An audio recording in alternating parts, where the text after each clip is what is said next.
California, super jealous, and she is the owner of Impressive Glow.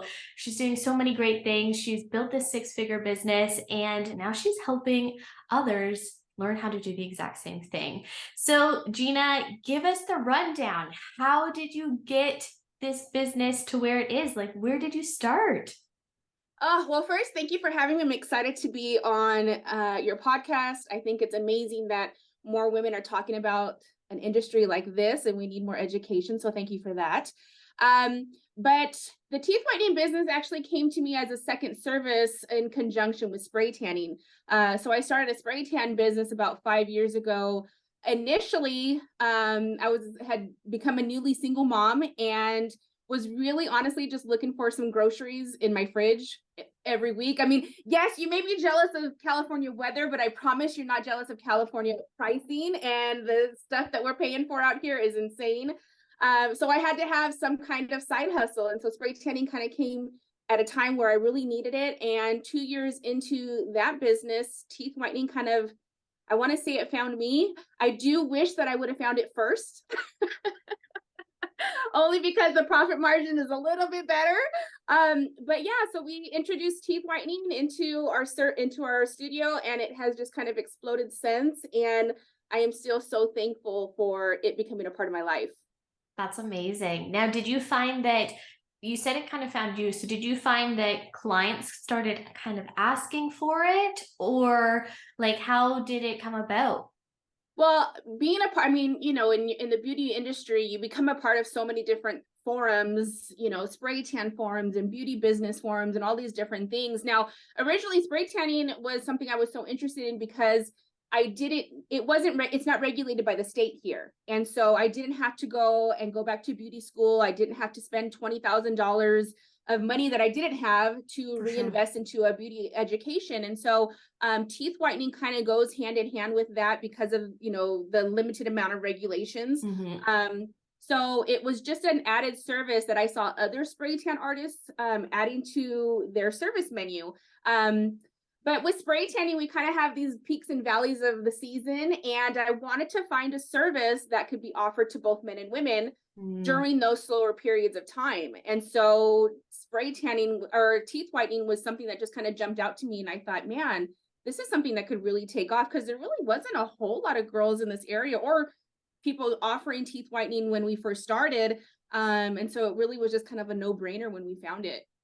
That's so amazing. And I love that you mentioned that you're looking for a service to really target males and females, because I feel like we think of teeth whitening being very, very cosmetic, but like us personally too, with our studio here, we have a huge male market. Huge. Right? And I don't think it's marketed enough to that demographic of people. Like, it's really not. Right? So if you're listening to this, you heard it here first. Make sure you are marketing to the males. Well, it was so funny when we first started. I was getting messages from women who were like, "Oh my gosh, my husband's been dying to do this, and he'll go do it if I go do it." Which, another pro tip is that you should be offering buddy specials so that you can get two people in here at once. Right?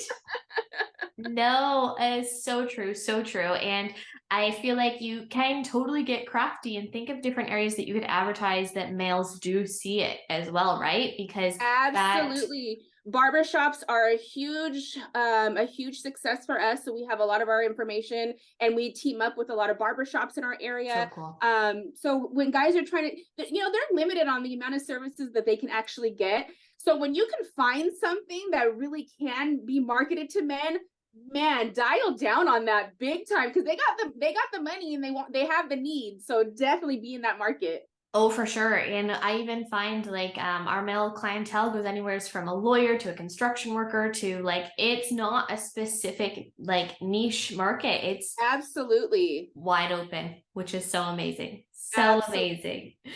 So from, like, I always like to say that experience is education. So what experience did you have prior to starting your beauty business that you found really helped you run a business?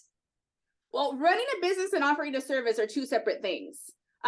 So when you get into a service-based industry and you're trying to really get the service down, obviously your research and your training. Mm-hmm.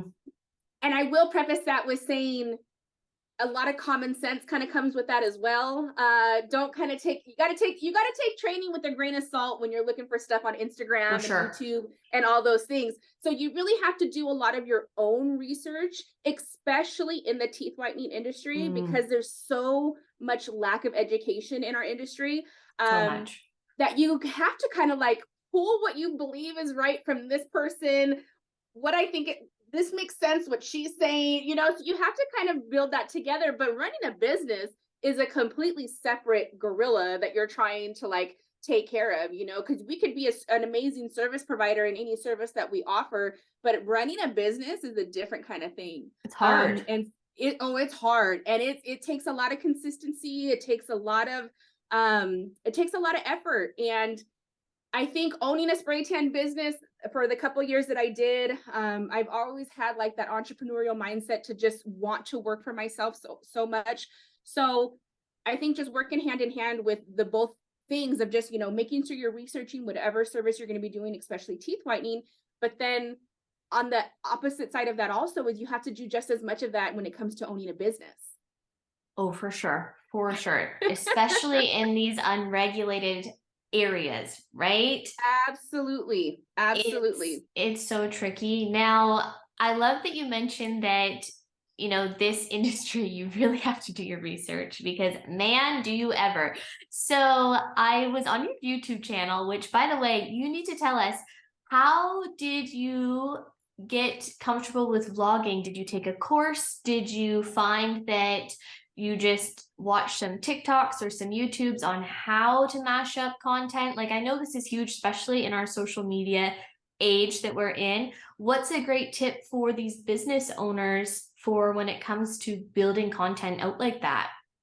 None of it comes natural. None of it is comfortable for like the first like 10 to 20 videos that you post. Like none of it feels good. None of it is natural to be in front of a camera and talk to yourself and then watch yourself back and be like, it's the worst. I like that, you know? So my advice is just do it. I mean, honestly, it probably took me about 20 videos in to really feel confident, right? Like to like talk to yourself. But I think once I started getting feedback from people of, oh my gosh, this has helped me. Like even the worst video, like if you go back to my very first ever video on YouTube, it was shot with the most horrible lighting in my 1-bedroom apartment with my phone. Like it was horrible. But till this day, the value of that video far outranks how it looks. Amazing. And so I still get people that say, thank you for making this video. Like it helped me with this, or this helped me here. And so that's what kind of drives you to continue to do what you do, because you're realizing that you actually are helping people and you're helping your industry and you're promoting your business. And so my only word of advice is don't wait until it feels good, because then you'll never do it. Just do it. Just do it. And I feel like we're hitting on this same topic here a couple times, is we're kind of mentioning consistency too. And that is something, I don't know if you've felt this too, but I've really found connecting with a lot of technicians or potential clients who want to become teeth whitening technicians is, unfortunately, I don't know if it's social media or just our mentality now, but everyone wants a successful business overnight. And what are you finding? Like, are you finding that when you really break it down, like, hey, this takes time? Do you find quite a few potential clients or students, I should say, run the other way and you're like, no, we're going to go find a trainer who tells me that I can do it tomorrow? Or do you find that there are these students that are actually like, oh, wait, everything's not Amazon Prime. You can't have something tomorrow. It takes time. What are you kind of finding when it comes to that? Absolutely. You know, so I used to teach like boot camp style classes and nutrition and stuff like this. And just like with that business, realizing that everything takes consistency in life, it's really easy for me to grasp that idea of it takes work, it takes time, it takes effort. But when you're just scrolling through Instagram and students are finding you and they're like, oh my gosh, I'm gung-ho about this and I want to do that. I think one of my biggest advice that I give to students when they start to ask me that question about how fast they're going to make money, and because that's a very big question of how much money am I going to be expected to make, and it's like, well, that's not something I can answer for you, which is very hard. But understanding, and on the teeth whitening side of my business, the biggest thing that I talk about always is setting expectations. Setting expectations not only for your clients when it comes to teeth whitening, because that's a big thing in it of itself, but really setting the expectations for you as a technician to understand that, one, this is going to take some time. It's not, it's still a little bit of a newer service in a lot of areas, and it's a little bit more expensive. And sure. On the side of that, you're not guaranteed results, right? So with spray tanning, I have ultimate control. I pick the solution. I know what colors we're doing. I know how to I know the technique. I know the exact outcome. With teeth whitening, it's very hard because you're not in control. For sure. You can't control, because everybody whitens at a different level. There's so many different factors that go into teeth whitening that it's hard to, you have to really set those expectations to understand it's not always going to be perfect every time. So it is going to take a little bit of time to create that consistency in terms of business, but really understand you can only control what you can control. So I may not be able to control results, but I can control how often I'm talking about it, or I can control how often I'm posting, or I can control how often I'm networking, or I can, there's so many things that I can control in my business that may help me, not today, but 6 months from now, it'll help me. That's the thing that I feel like we forget, is that consistency goes hand in hand with time. As much as you hate when someone says to you, it takes time, it honestly takes time. We are in year 3 of our studio, and I mean, we're honestly just getting a lot of word of mouth, like cold calls, etc. now. And man, that's 3 years in, on top of advertising, etc. Like, it does take time. Absolutely, it takes time. And if you look at the businesses that are successful, they're the businesses that have stuck and stayed through those times. You're not gonna find the businesses that have only been open for 6 months that are making 6 figures, that are maybe they might be offering training, but that doesn't mean it's the best training. For sure. You're not going to find, if you're admiring and looking at a business that you're like, man, I want my business to be just like that. Realize how long they've been in business.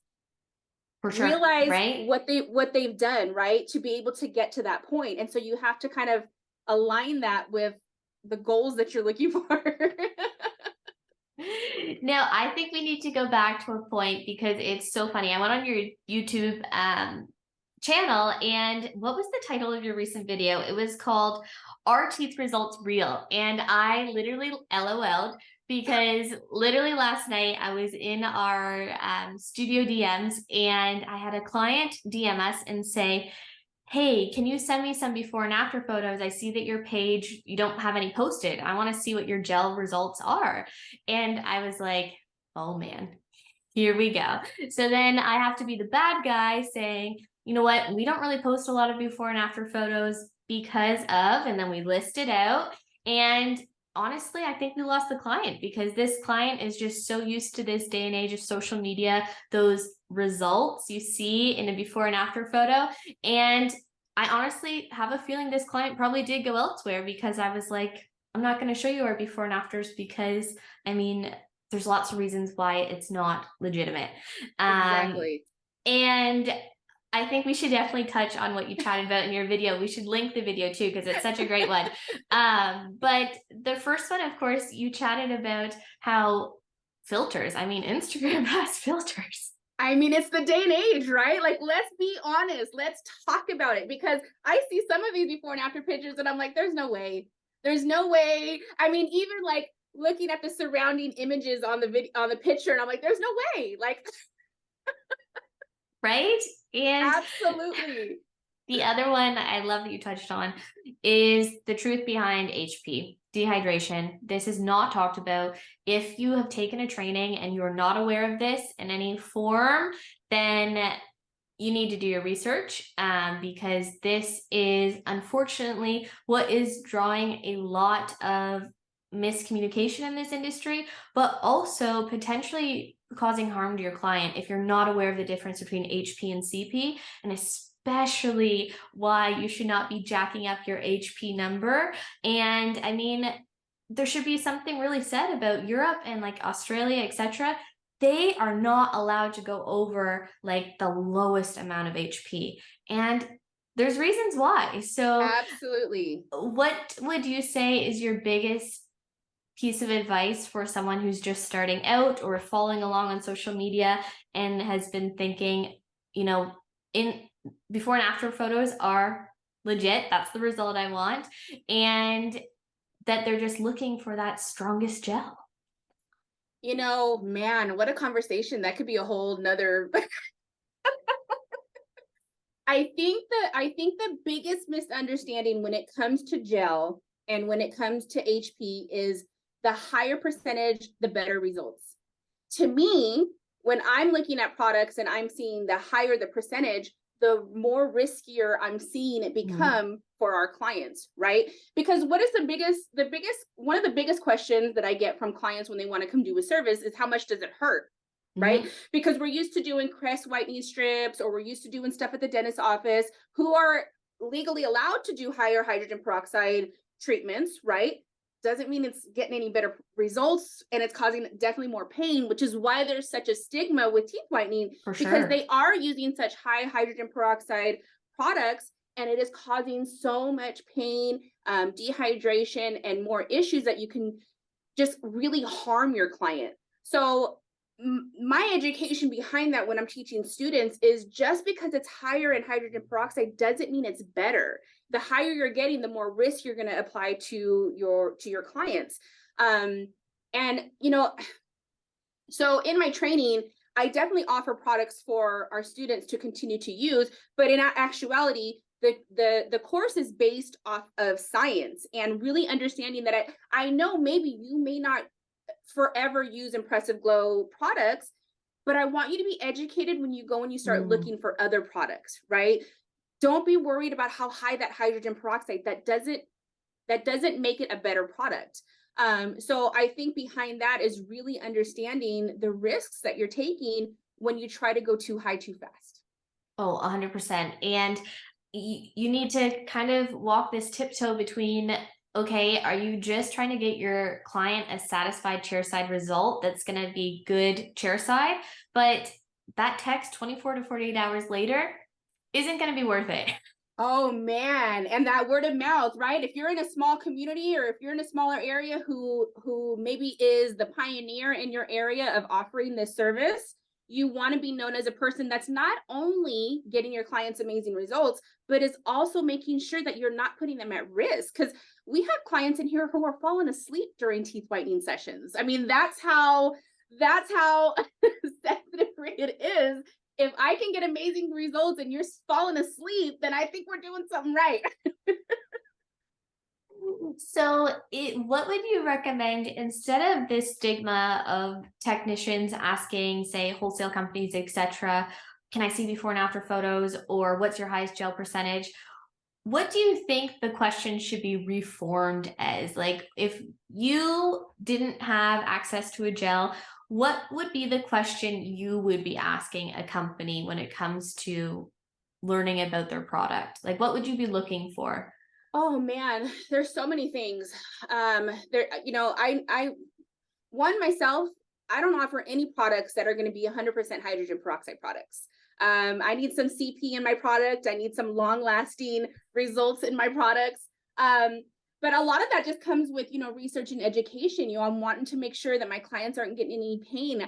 I think one of my red flags when I was originally searching for products, one of my red flags was, are they trying to offer me all of these extra things to protect my client?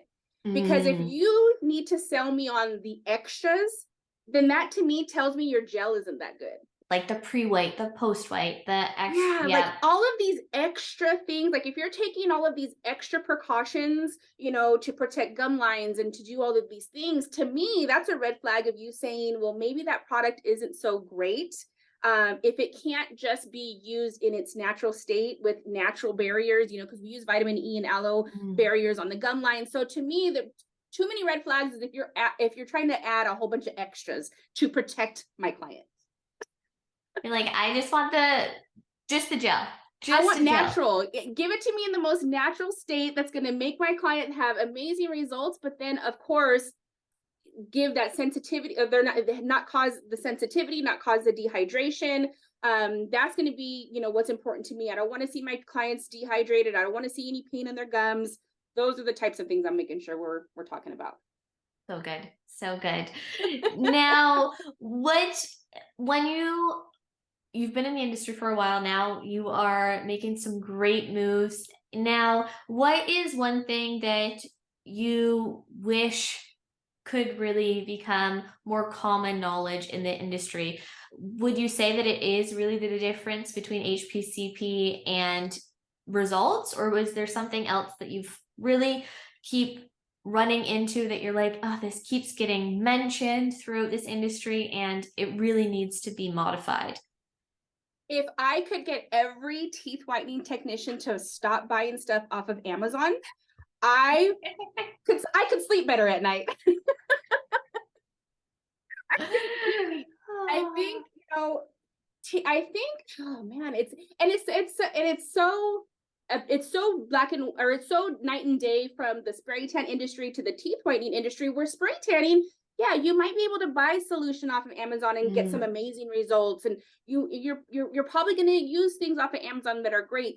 Teeth whitening, I don't think technicians really understand how important safety precautions are, the how much effort we need to be putting to make sure our clients are safe, because again, we're responsible for a lot of this stuff. So when you're buying things off of Amazon that you can't guarantee purity, you can't guarantee safety, you don't know what country it's coming from, For sure. it's a scary situation. And Amazon sellers are just advertising higher hydrogen peroxide, higher percentages of this, and maybe you can't get this in the US, but you can get it over here. And it's so if I could just get people to really understand, stop buying stuff off of Amazon, it's a good day. Like that would solve all the problems. That would solve all the problems. Oh, that's so amazing. Well, Gina, I feel like you've helped a future teeth whitening technician by listening to this conversation. They should have a lot of great knowledge, really putting out there that do your research when it comes to training, 1,000%. Absolutely. And I've chatted about this before on the show, but again, it's not about following count. I've had a lot of technicians, I've chatted with them and they went and got trained by somebody who had like 100,000 followers. And they're like, well, I went there because of all their followings. And then you turn around and realize, okay, yeah, that wasn't the best idea. But so really a huge takeaway is choose your education properly. Going intraorally into someone's mouth is not a joke. And it's client safety and your safety, right, guys? Like wearing proper PPE, be careful on both spectrums here. Now, if you could go back in time and tell Gina something about the teeth whitening business before jumping into it, what would the one piece of advice you wish you could tell your past self about teeth whitening? Oh, well, one, I would have hoped to have found it before spray tanning. Definitely. I think I would have definitely done way more research sooner. I wish I wouldn't have, you just literally just touched on it.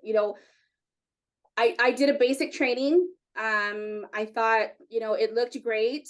And just the more and more research I was doing about it, I was learning so much more for myself to make the experience for our clients even better. But I wish I wouldn't have taken their word as That's it. That's gold. all, Like, right? that's it, right? And when I first started teeth whitening, because I was so new, I was like, well, they know, like, they've been doing this. And the more and more I got into it, I was like 6 months in, and I was like, wait a minute, I don't know about that. That doesn't, I don't know. So I definitely wish I would have really dived into research, even if you are doing a great training, or taking a great training, really like immerse yourself into your service, really Mm, understand it, because it's not all just about making money. I mean, it's money's great. I mean, the return on investment is top notch, but you want to be a well-rounded teeth whitening technician that can answer questions, that can really set expectations, that can really understand things and be able to articulate that to your clients and for whoever's sure. following you. Because I Hmm. can tell you, the more that I talk about teeth whitening and the stigmas behind it, and I'm just kind of blunt about the things that I talk about, the more people have come to me because they trust me. And so you Right. want to be somebody in your industry that people not only know are getting amazing results, but can also be trusted. Yeah, no, that's so huge, right? So huge. Well, Gina, this has been so great. Tell us where we can follow along with you, work with you. Where can we find all that info? So I am Impressive Glow everywhere on YouTube, TikTok, Instagram. My training page is IG Spray Tan Training for all my training information. Please subscribe to me on YouTube, because my goal is to get to 10,000 subscribers, just so my kids think that I'm cool. Like, that's literally my only goal. And I'm almost like at 6, and my kids are like, you're not cool until you at least get to 10. So that's my ultimate goal. Follow that YouTube. Follow the YouTube. Amazing. Well, thanks so much, Gina. And thanks so much, Teeth Whitening Techs, who are following along with Whitening Wednesday. And we'll be back next week with another great teeth whitening entrepreneur.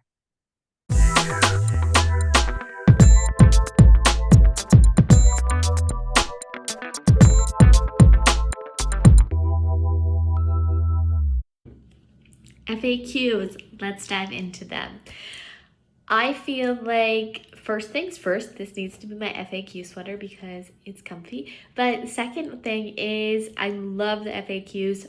Keep sending them in, whether that's comments on anything that we post or in our DMs. We love them. Think if you have this question, I'm sure somebody else does as well. First FAQ of this week's episode: what is the absolute minimum age when it comes to eligibility for whitening? Great one. This is not a one-sided answer though. So first things first, chat with whoever you are purchasing your gel from. Just for different insurance reasons, etc., that manufacturer might have a different age range compared to a different one. But here is the typical breakdown. We want to only whiten, or I should say bleach, permanent teeth, so adult dentition. That means that typically we should be able to whiten anyone over the age of 12. That's usually when we have the majority of our permanent dentition is, but you are going to notice that majority do just cut it at 16 just to be safe. Now, that being said, there are a lot of different reasons why we might have retained baby teeth, so primary teeth. So say you have a client in your chair and maybe you have this question in your consent form and they say, oh, I still have a baby tooth. You can still whiten that client for sure. But our biggest thing is we don't want to be whitening primary teeth. First off, it's not worth it. They're going to fall out. And second off, I mean, why should someone under the age of 16 or 12 be getting their teeth whitened? So that's the biggest thing, is really just looking for that permanent dentition. There's not really specific studies done over is there pros or cons to waiting till you're older. I know a dentist who swore by never whitening until you're over the age of 21. But then I have dentists who do whiten at that age of, say, like 13, that preteen age. So, I mean, use your own judgment. Regardless, if someone is under the age of 16, I would at least have parent consent. And from there, chat with your manufacturer. Question 2. What is the amount of typical contact time, chair time that gives the best results. This one again is going to differ depend on what products you're using, but wrap it all up in one little bow here is it really depends on how dehydrated you want the tooth to look. Plain and simple. We personally do 2 rounds of 20 minutes or 2 rounds of 15, depending on if we're at a pop-up or if we have a little bit of longer time. But we're working with HPCP mixes, so a little bit different, right? We're not dehydrating as much.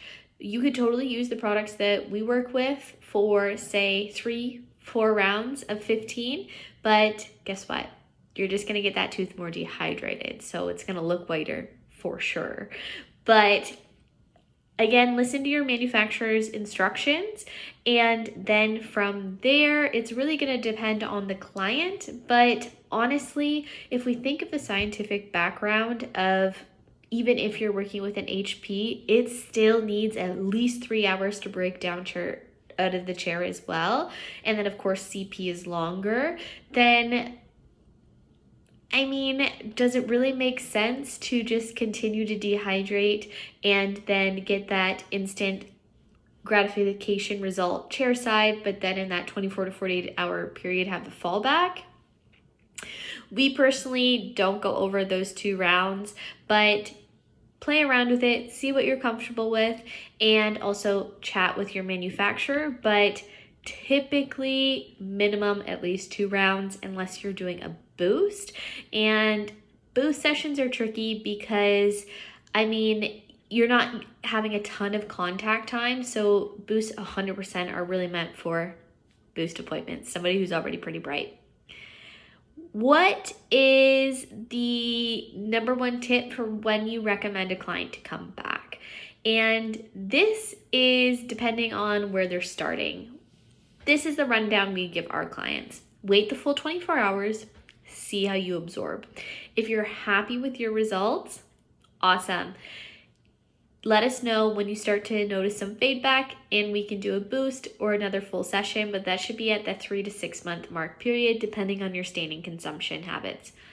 But if you wait the full 24 hours and you're still not happy, a couple different things. You could sell them some sort of take-home product, so a take-home kit, or you can see them again in a boost, but wait 2 weeks. Okay, at least 2 weeks, because again, it takes a full 2 weeks for everything to settle and for everything to fully close off and absorb. 2 weeks is our typical average time that we wait before any shade matching with the dental office. So 2 weeks should also be your final decision before you decide if another round is appropriate or not. From there, what else do we have in here? When we chat mini mouthwashes, so we carry mini mouthwashes, say that 5 times fast, in our PWP website. And the question is, how often do you recommend clients use it? So like mouthwash in general. Whitening mouthwash, if you're using whitening mouthwash, it is removing the alcohol and they're putting in hydrogen peroxide.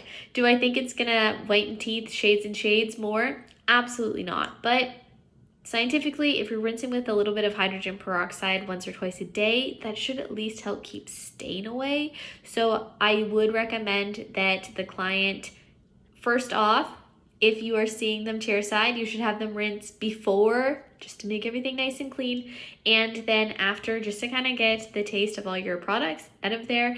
And then from there, at home care, we recommend rinsing with mouthwash once or twice a day. Whitening mouthwash, that is. Now, another topic here was another product-based question, and this was the toothpaste that we carry and we have the client brush with prior to. So this is the toothpaste.